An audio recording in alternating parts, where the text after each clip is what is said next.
Çok güzel güller falan var. O güzel de kokuyorlar ama. Ve güzel güzel çiçekler satıyorlar. Hello.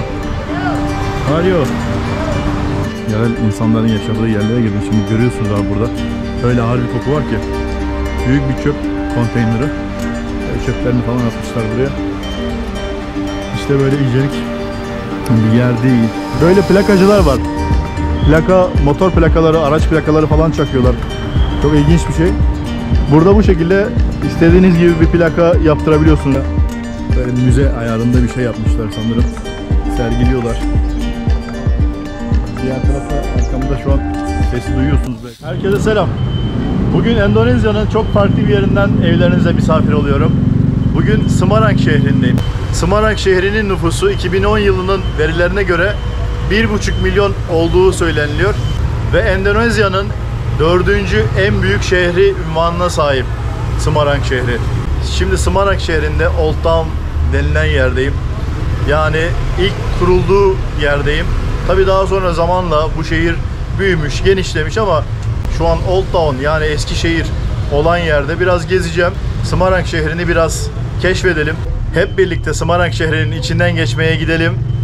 Ne diyoruz? Endonezya, Semarang şehir videosu başlasın. İyi seyirler dilerim. Şimdi tabii şehir merkezine gelince şöyle bir büyük cami, mescit, okul, medrese tarzında bir yer ile karşılaştım. Burada öğrenciler de var aynı zamanda. Hem okul hem mescit hem cami, büyük bir yer. Çok büyük bir medrese aslında burası. Cami ve okul şeklinde.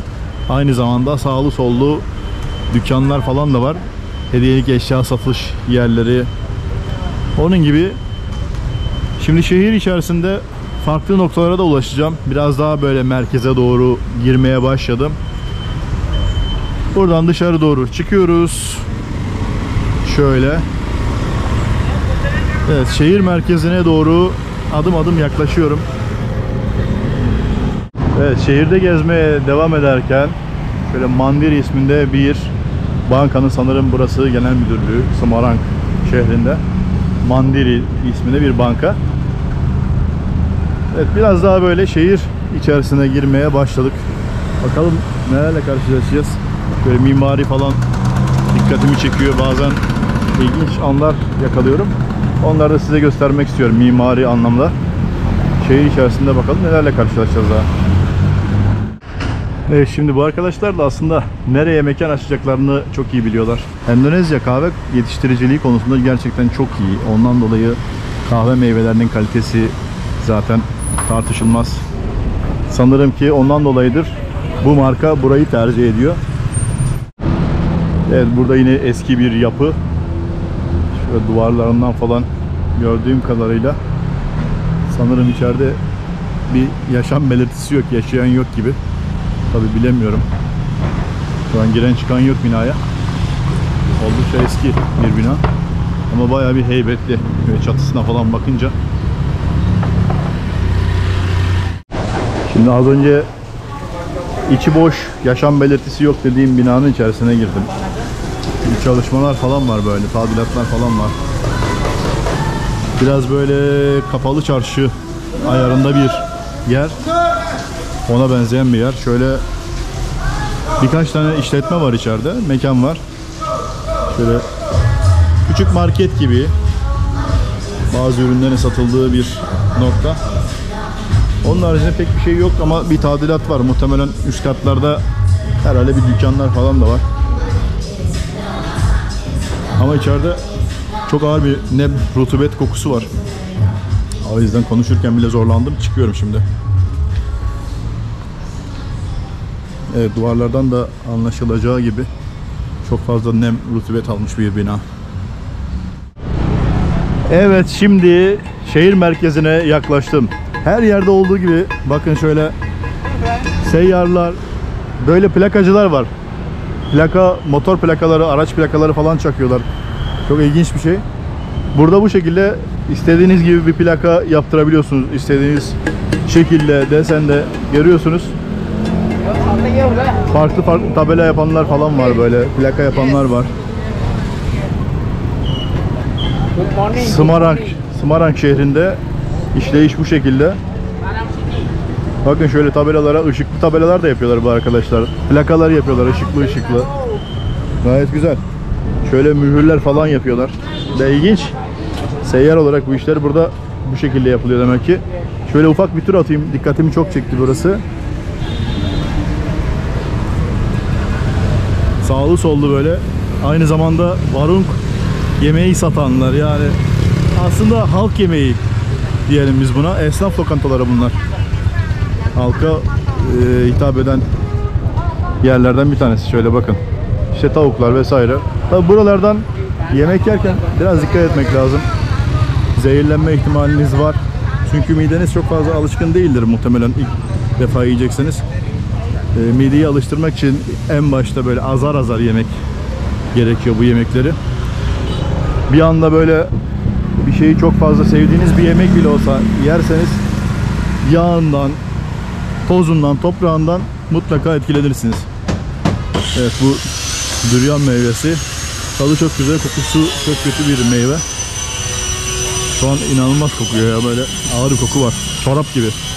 Soyulurken o kabuğundaki koku inanılmaz kötü. Bakın şöyle bu meyveyi burada yine aynı şekilde hazırlıyorlar. İnsanlar böyle kamerayı gördüğünde veya yabancı turist modunda birini gördüğünde çok ilgi gösteriyor. Çok sıcakkanlı insanlar. Bakın gözlükçü dayım burada. Gözlük satıyor. Evet, baksocu Recep abi burada, bakın. Baksocu Recep abi. Hello. Hello. How are you Recep abi? Yeah. Nasılsın? Tofu. Tofu. Yeah. Bakso. Very nice. Abi bundan bir defa yemeye çalıştığım bir Bali şehir videom vardı. Orada denedim böyle çorba şeklinde. Yutamadım. Evet, şöyle saatçi arkadaşlar burada. Saat tamiri, saat satışı. Hepsi var. Gözlük satışları. Türkiye. Türkiye, yes. Okay, bye. Bye bye. Hemen soruyorlar nerelisin diye, nereden geldin diye. Bu arada gök gürlemeye başladı. Sanırım yakın zamanda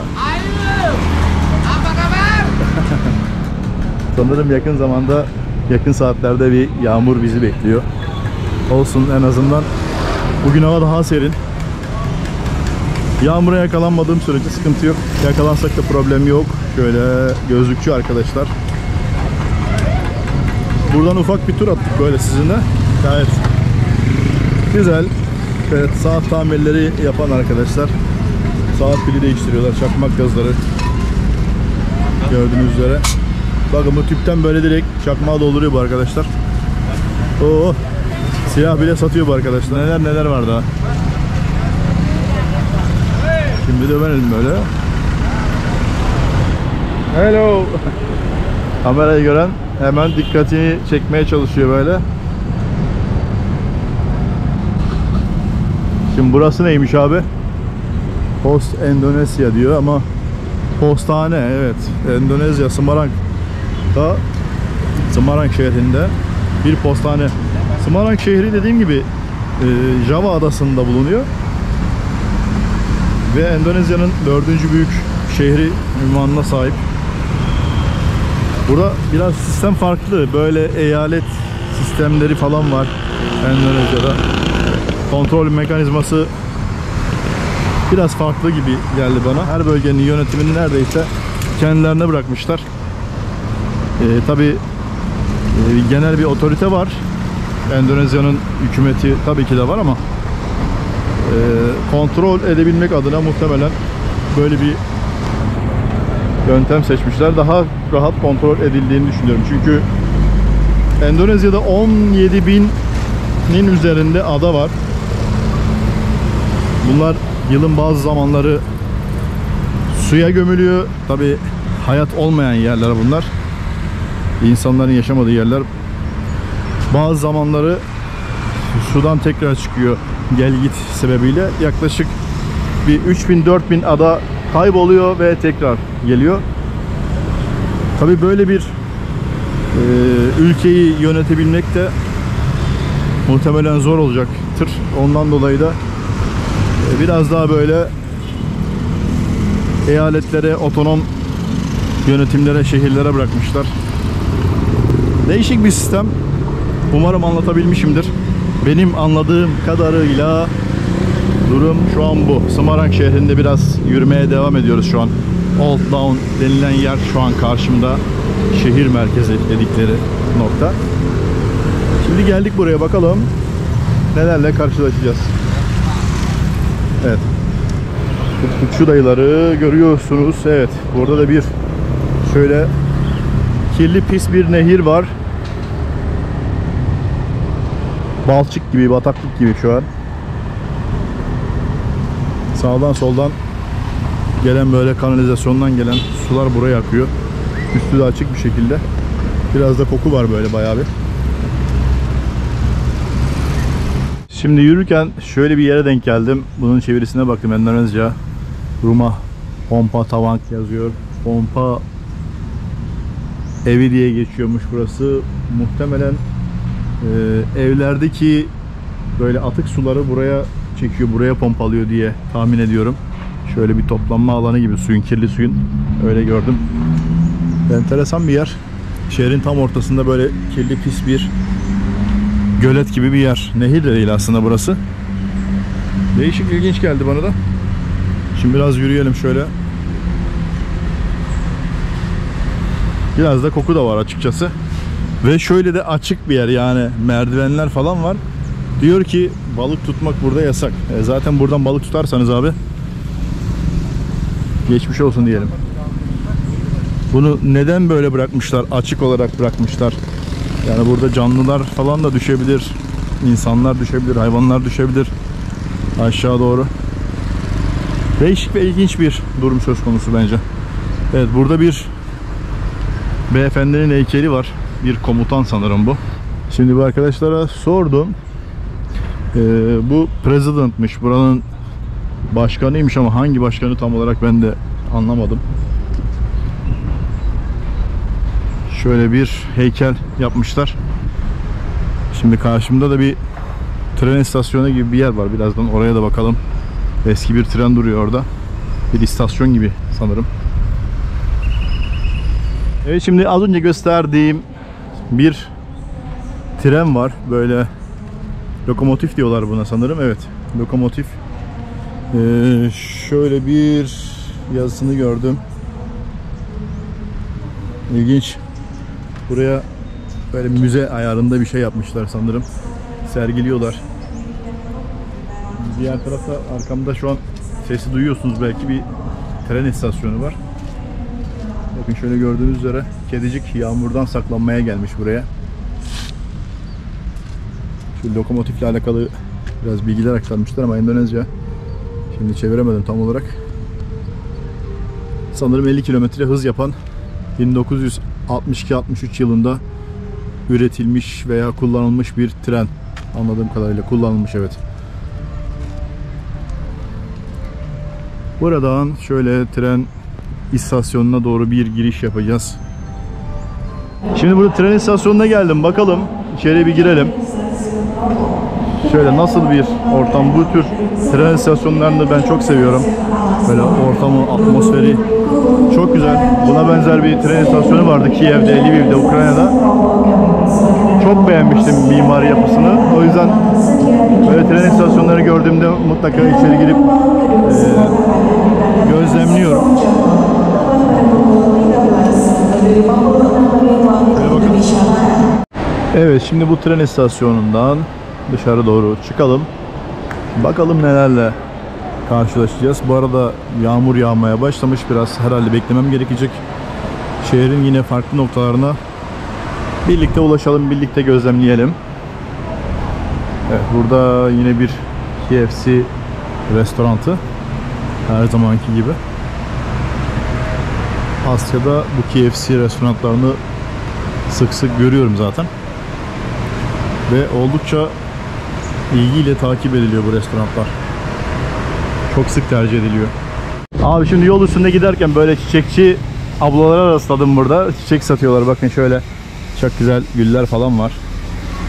O güzel de kokuyorlar ama. Ve güzel güzel çiçekler satıyorlar. Hello. How are you?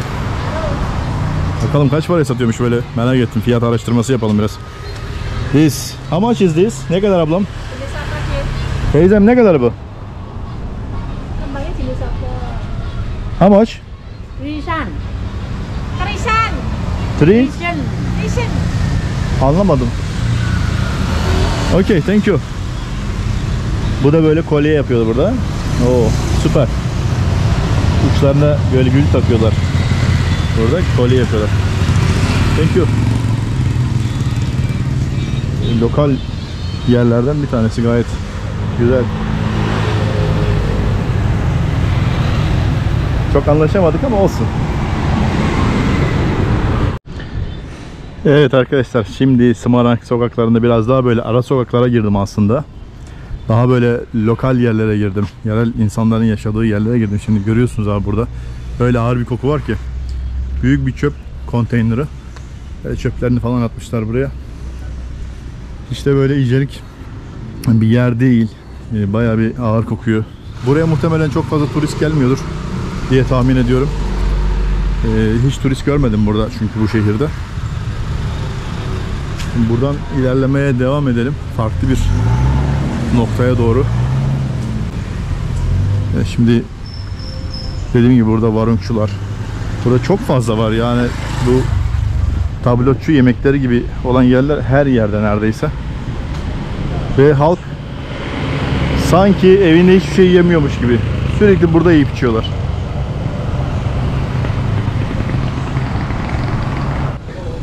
Şimdi çaktırmıyorum da bu arkadaşlar biraz herhalde problemli arkadaşlar. Burası Semarang'ın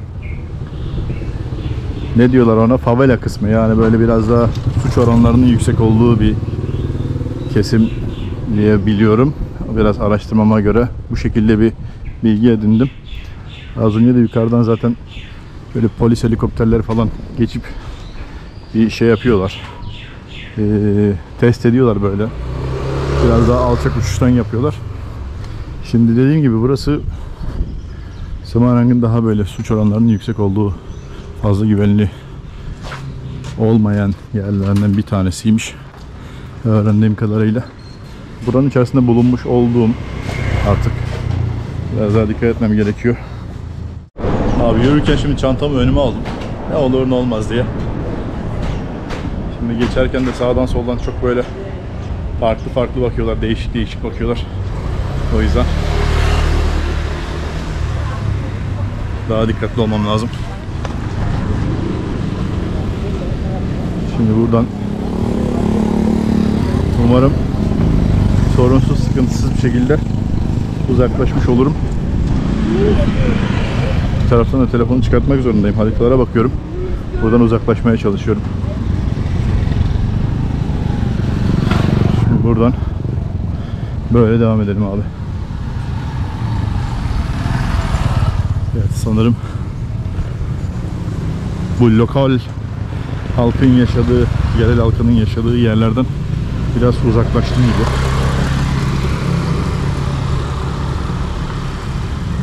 Burada sağlı sollu mezarlıklar var. Mezarlıkların arasındayım şu an. Ara ara böyle yukarıda polis helikopteri uçuş da yapıyor.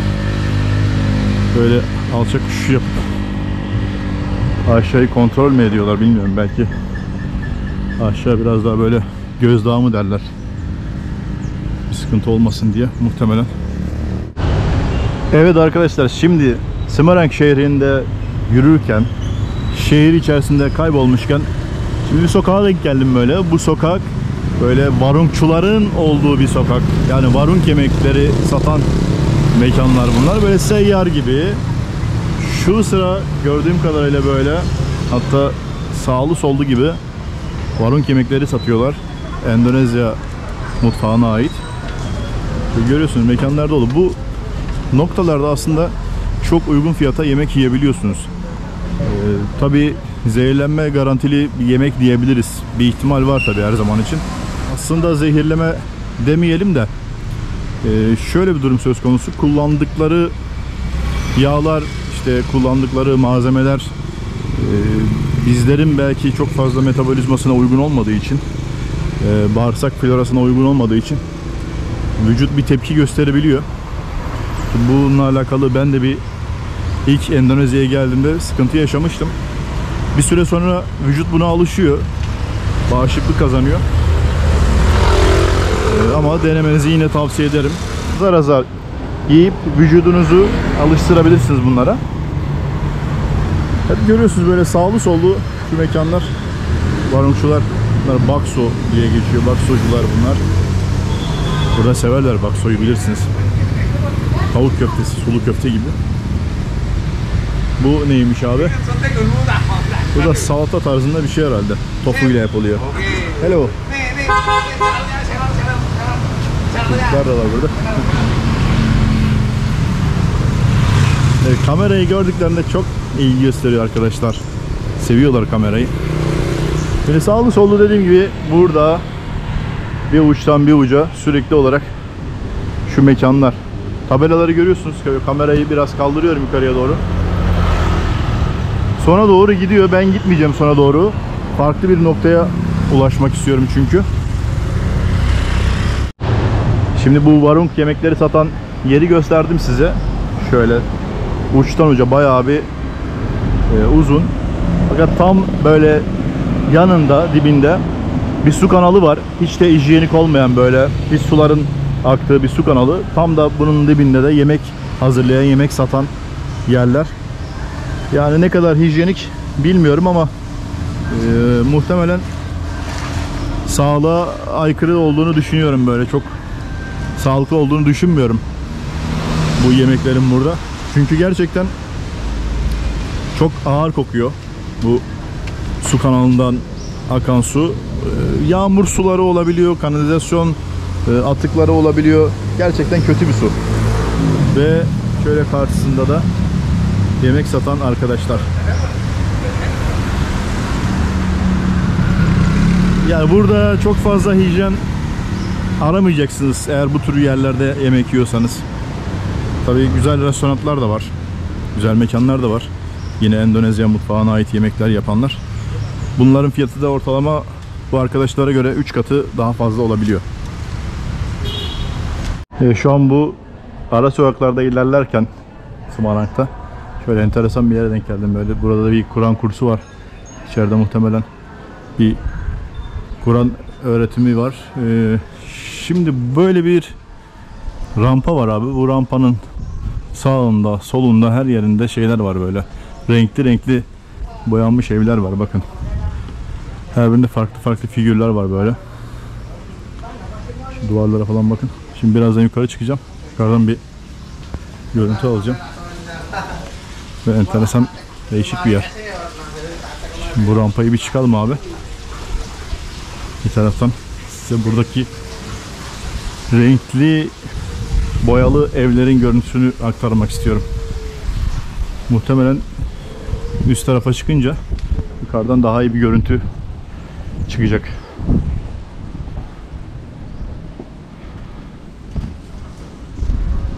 Değişik, enteresan bir yer. Herkes evinin önünü böyle renkli renkli boyamış. Gördüğünüz üzere. Burada teletabiler. Her evin önü böyle. İş yerleri bile olsa boyalı. Evet arkadaşlar, şimdi Semarang şehrinde gezerken yüksek bir noktaya ulaştım.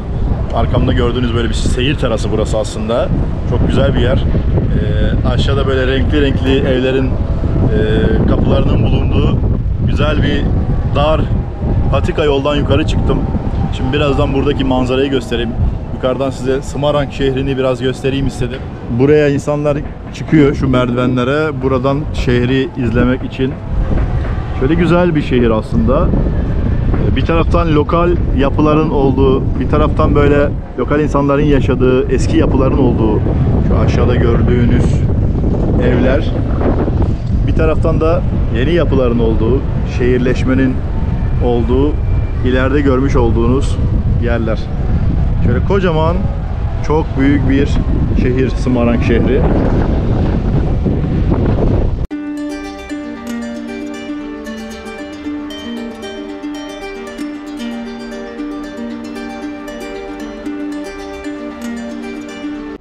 Evet arkadaşlar, şimdi Semarang şehrini gezdik, beraber gördük.